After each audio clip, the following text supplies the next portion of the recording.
What's up, guys? Mason the Brock Henderson here, and this is a late night review.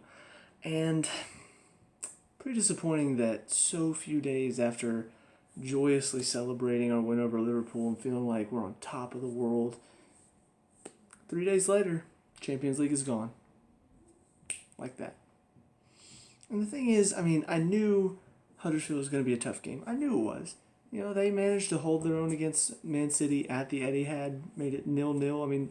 Keeping City from scoring is huge.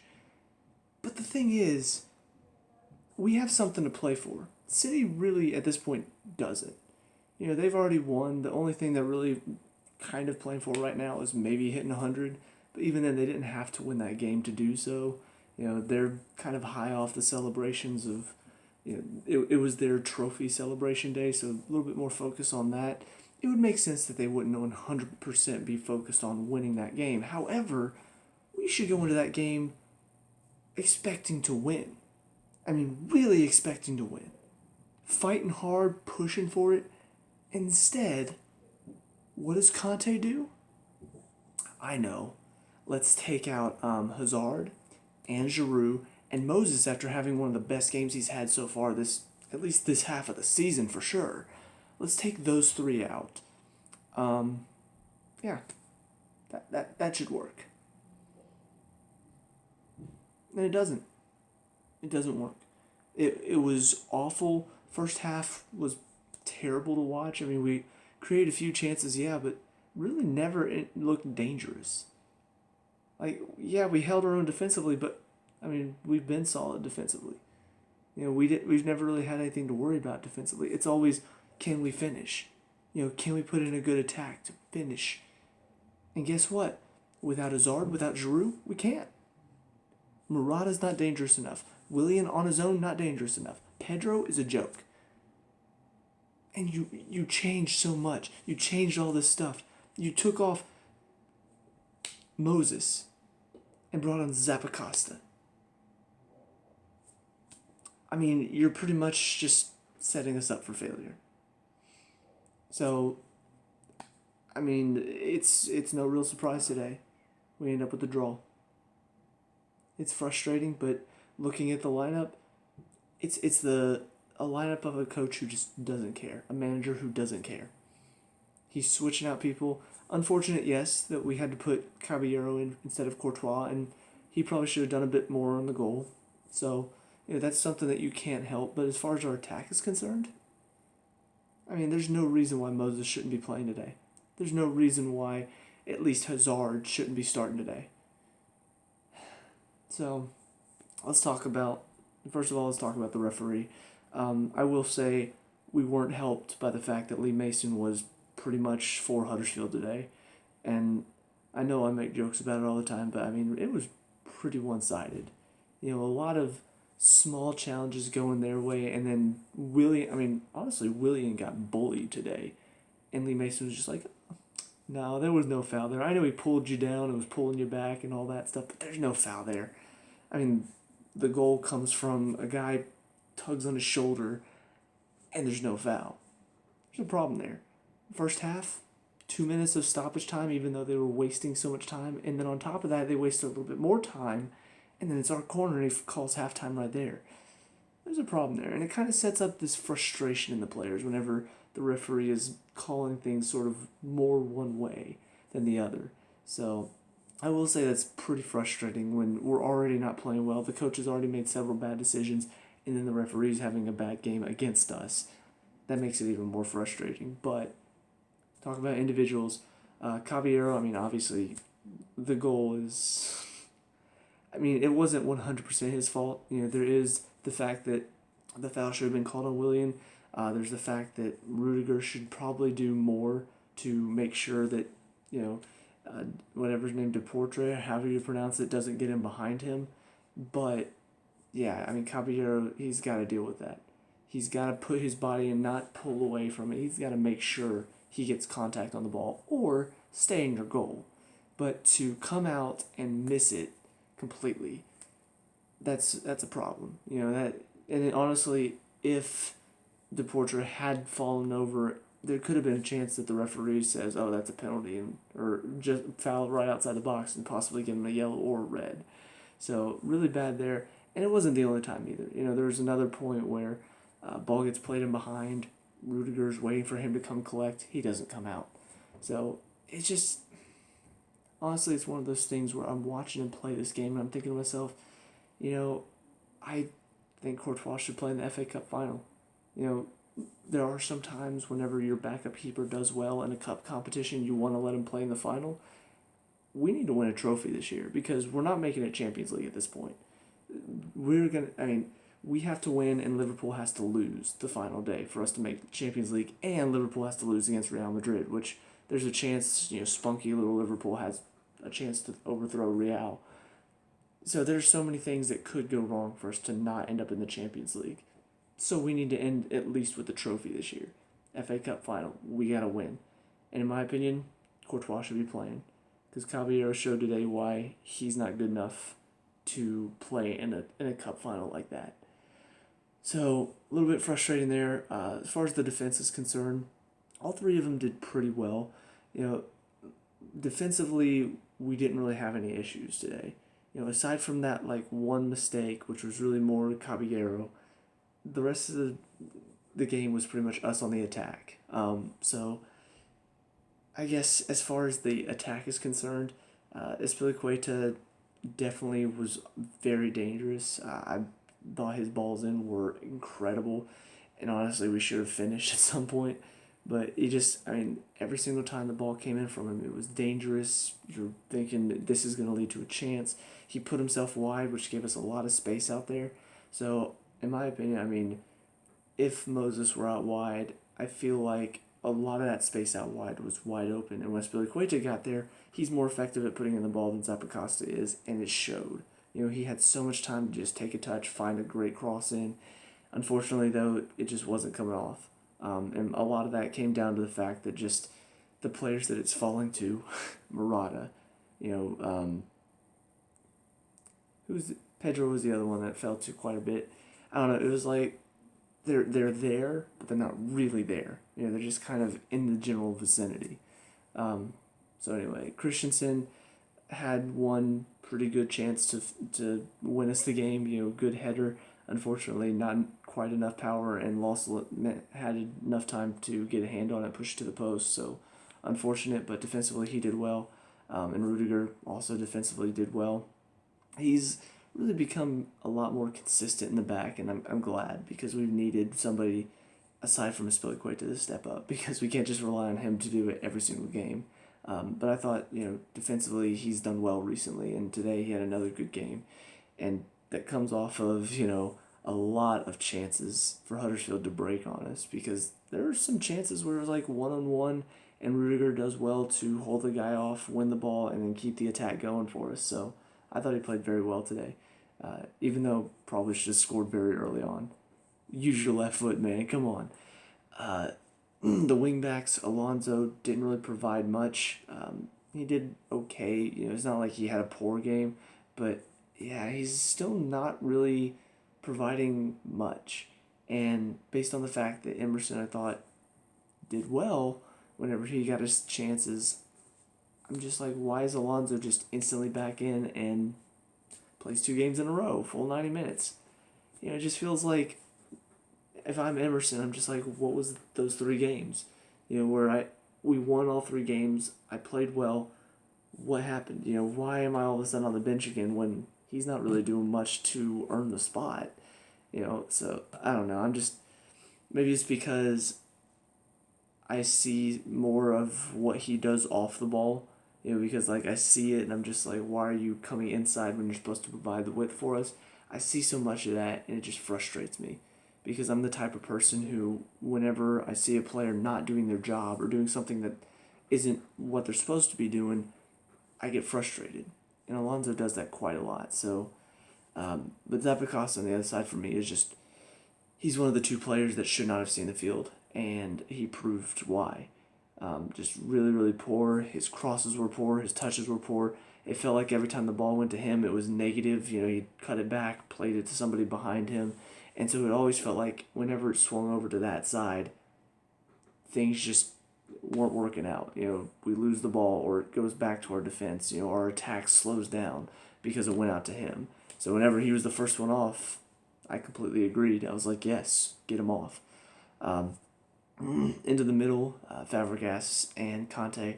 Fabregas just not really playing well right now, and it's unfortunate because we really don't have a midfielder that can take his position. Bakayoko played pretty well last game, but still has those moments where you're kind of concerned whenever he's on the ball. I would have liked to see him come in after the first two subs, in like the last 5 minutes, really give us more height in the box to try to win the ball. So that was probably the only decision as far as the subs were concerned that I didn't agree with, is not bringing him on for more height. But Fabregas just not really being very effective on the ball. And it's pretty concerning because he has been one of our best players in the midfield as far as distribution. And recently, he hasn't been doing it as well. And today was another example of he's not really distributing very well. He's not really providing a whole lot for us.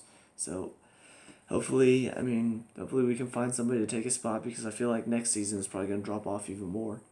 But Conte, wasn't as effective as he usually is. It felt like he was getting run down a little bit more than he normally does, because most of the time it feels like once he's on the ball and he's in space, he's gone. But today it felt like they were keeping up with him a little bit more, like he's a bit slower today. Not really sure why, but defensively was the big thing that he really, he played well defensively. He kept him out defensively. So, that's the one thing he does well, and it's one thing I expect him to do, and he did it. So I was happy with that. As far as the front three, Pedro, useless today, and he and Zappacosta were the two players for me. When they were the first two off, I'm like, thank you. At least that's one thing Conte did well. Even though his starting lineup was poor, at least he saw that Zappacosta and Pedro were the two issues that shouldn't have been on the field, and he pulled them off pretty early in the second half. So I'm glad that he at least saw the problem and got them off. But yeah, for Pedro, it hasn't been one of his better seasons. Willian took the spot from him, and even though he's popped up with a few good games here and there, the main thing he brings is just a hard work rate to go win the ball back. And whenever we are playing a team like Huddersfield, whenever we have a majority of the possession, we don't need Pedro on the field. We need him in games like, when we're playing Man City, or when we're playing Man U, or when we're playing, Barcelona was another good example of him playing well. We need him in those games. We don't need him against Huddersfield, because against Huddersfield, we're going to have the possession, and he does not keep possession very well. Typically, ball goes to him. Either his touch or his dribble will lead to him losing it, or his pass is a misplaced pass, and it's away from a person. So they either have to change the run to get to it, or the defender steps in and wins it. So, in my opinion, he's not been useful for us this season, and today I think might have been the final nail in the coffin for his career at Chelsea. Maybe. I don't know. Who knows? Maybe if we do get a new coach over the summer, maybe he'll come in and see a new use for him. I don't know. But based on what I saw today, it was just the final nail in his season. He's had an awful season, and it just got even worse. Willian worked very hard today.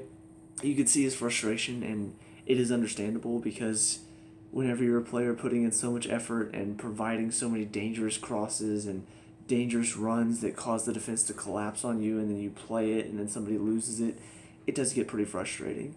But yeah, I was disappointed for him, because I feel like he did have a pretty decent game, but just didn't have the help up top to really finish off what he was doing.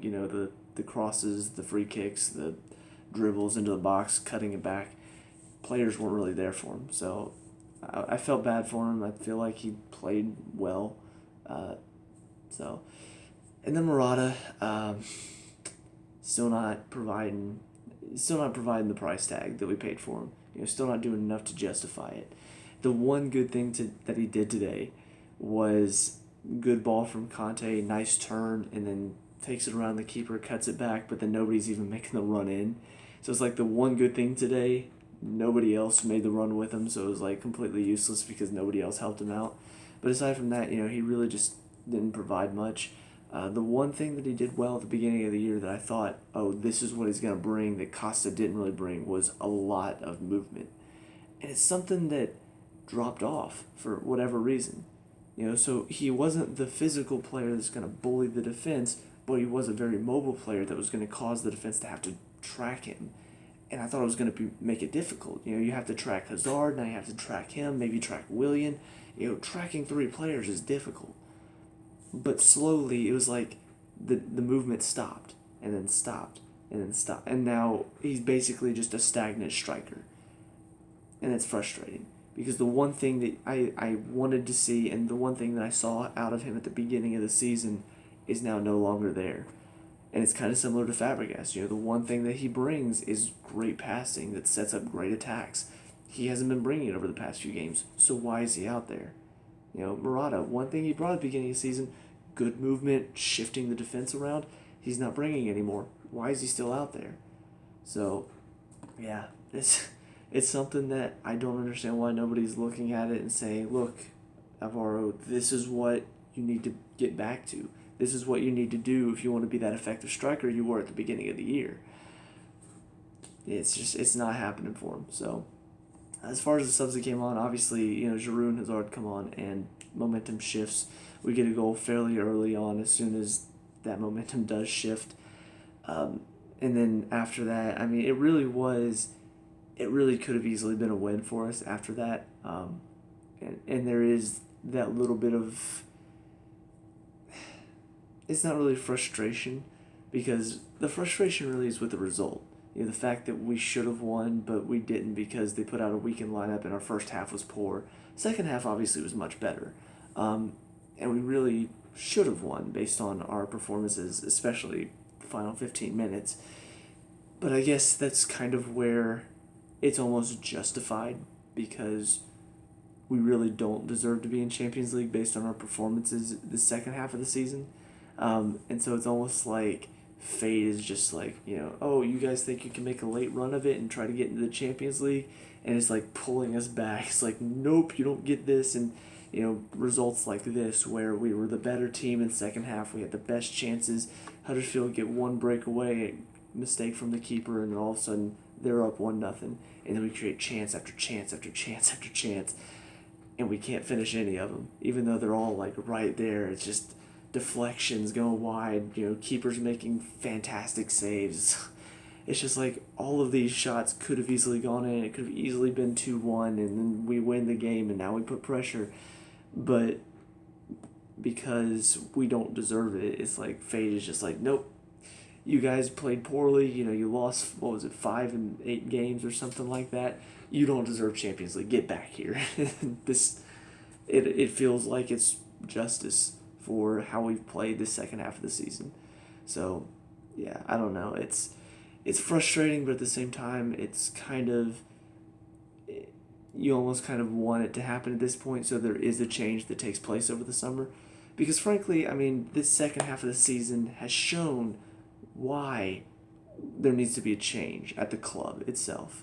The decisions from the transfer market, the decisions of some of the players we brought in, some of the players we've taken out, or we loaned out, we sold, some of those decisions are showing there's a problem. And it doesn't lead to long-term success. It leads to very short-term success. Oh, we have a great year, but then we don't do enough in the transfer market. We have a terrible year the next year. It feels like we need to end not in the Champions League.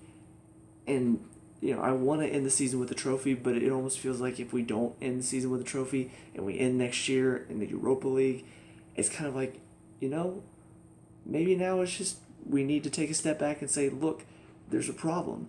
There's a problem with the way the club is run. There's a problem with the way we do business. We need to solve it. So it's not success, failure, success, failure, success, failure.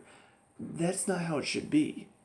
Because that's frustrating as a fan. It's frustrating to go through a season of so much, yes, love this. And you look at Man City, and they're probably going to bring in an entirely new team next year because they want to continue in their success. They want to continue getting better. We're not. We have a great year, and it's like the transfer people are just like, we only need to make a few changes. We need to bring in maybe a couple new fresh players, but other than that, we're okay. And then it leads to a bland year. That's frustrating. So, yeah, I'm frustrated it's disappointing, that it ends. Our Champions League ambitions pretty much end at this point. It's going to take a miracle and a half for us to make it in the Champions League next year. We may be able to do it, but my hopes honestly are not that high. I feel like this was the game where we win this game, we put ourselves in the driver's seat, and then we kind of rely on Liverpool not winning the Champions League to make it next year. But now that we've drawn this game, Tottenham win today, it's over. I just don't see us making it in next year, and I hope this is kind of the kick in the ass that they need at the club. Last year or 2 years ago, whenever we finished 10th, it was kind of like, all right, we need to make a change. So we bring in a new manager. We get somebody with fire, vim, and vigor. It's just like, yes, come in, boom, win the league. And then it's like, oh, we're good. And then things happen, speculation, rumors, lack of good activity in the transfer market, and here we are again. So anyway, I'm done rambling about that. That's it for this game. So let me know what you guys think down in the comment section below. What were your thoughts on this game? Do you think we have a chance to make it to Champions League? Do you think we need to change things over the summer? Let me know. We can talk about and discuss all the good stuff. Leave a like and subscribe for Chelsea reviews. I'll see you guys in the next game. Peace out.